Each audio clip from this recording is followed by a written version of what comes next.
Tonight, people who live in Madison, Illinois, concerned about the potential impact to their health following a massive fire at a metal recycling center.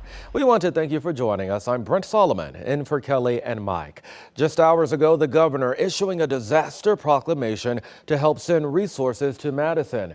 And within just moments ago, we've learned that a shelter-in-place order for residents is now lifted. 5 on your side's Travis Cummings is back at the site of that recycling plant fire. Travis, smoke seems to be still in the air there.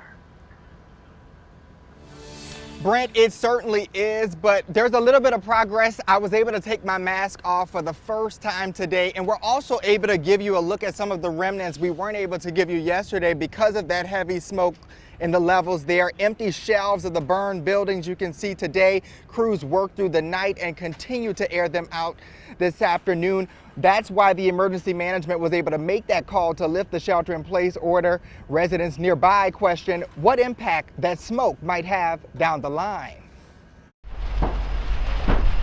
It was something, I'm gonna tell you, because like I said, I've never seen a fire like that before. Fascinated by the flames and just how powerful they can be. It kept me captivated. I stood down there right across the street from it for at least 2 hours. Marvin Bradley lives at 5th and State in Madison, just yards away from where a 5-alarm fire ignited an Interco electronic recycling facility.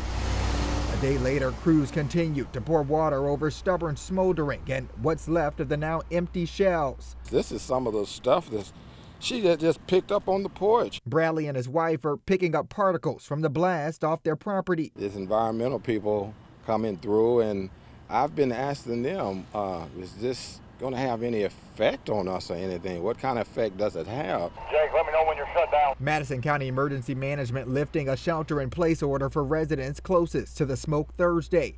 Citing overnight air monitoring showed levels of fine particulates fell within the range to safety, but still warning those with health problems to take precaution.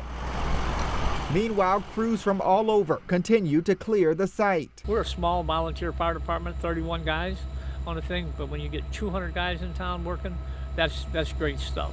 They take care of business. Madison Mayor John Hamm says the biggest obstacle was getting enough water to run the trucks. Thankful for the Terminal Railroad Association's cooperation. We was able to get over on this side of the fire, this side of the tracks, where there's plenty of water pressure to supply those units. That was probably one of the biggest challenges. As the cause of the fire still remains in question, those who live and work here are glad to be somewhat out of harm's way. I'm glad to be safe.